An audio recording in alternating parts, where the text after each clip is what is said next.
Talkadigma. So guys, how are you? Update lang ako sa asawa ko kasi noong last week, mga 3 days ago siguro yun, na-change yung mind niya na i-withdraw niya yung ticket. Ayaw niya pupuntang Pinas kasi kulang yung budget. Then, as in, nalungkot ako. Hindi na yun ma-refund. It's not refundable sa booking.com. So, ayan guys. And then, after an hour, then, sabi niya, joke lang daw yun. Ano ba yan? Then, ayan guys, update ko kayo. Then, napaiyak ako. Nalulungkot ako. Ganun din guys. And then update ko kayo, ano na lang, 5 weeks more to go. Makita ko na siya in person. Mahag ko na in person. So ayan, ang gagawin ko, kasi mag-prepare ako dito, maglilinis ako, maglalaba pa ako ng cortina, mag-ayos ako dito. Then, before ako pumunta ng Manila, kasi pupunta ako ng Manila first week sa Feb, and then dadalhin ko kayo doon guys. And then, ayan, mag-stay siya ng 30 days. So, hindi siya 30 days kasi counted na yung flight niya papuntang Pinas.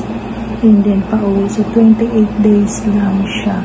So, marami kaming activities. Papunta kami sa Subic, mag-rent ng car, saka motor.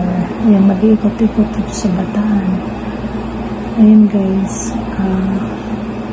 sana excited din kayo. So, gagawa kami ng mga videos. Kasama na siya.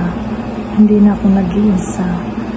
So, yung inaantay namin, sana mabilis ko yung visa ko.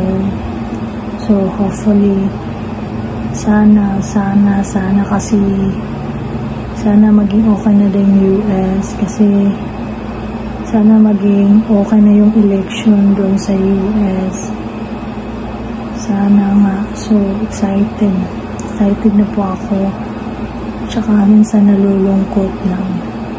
So, stay home lang ako guys, kasi wala naman akong pupuntahan para makasave ako ng pera. So, ayan. So, ngayon, ang oras na ngayon is, tapos na kaming nag-usap. Ang oras na ngayon doon sa US is 10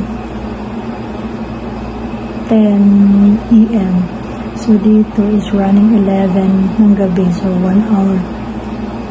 Parang isang araw yung gabi doon, ay umaga doon, gabi dito.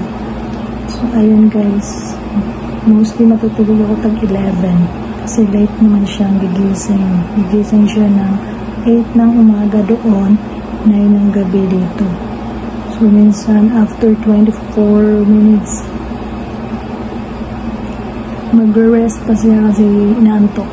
So, ayan guys, so pasensya na, malakas yung tunog ng aircon. So guys, ayan, abangan niyo guys. Mag-stay ata kami sa 101 Hotel Manila. Hindi ko pa alam guys, kasi ayaw niyang gagamitin yung credit card para magbayad sa hotel. So kailangan ko pupunta doon, personal ko babayaran. So hindi pa namin sure kung saan. Sheraton Hotel, mahal naman kasi yun. So sumamura-mura lang kami. Kasi wala akong pera, wala, and poor. So, kulang yung budget namin.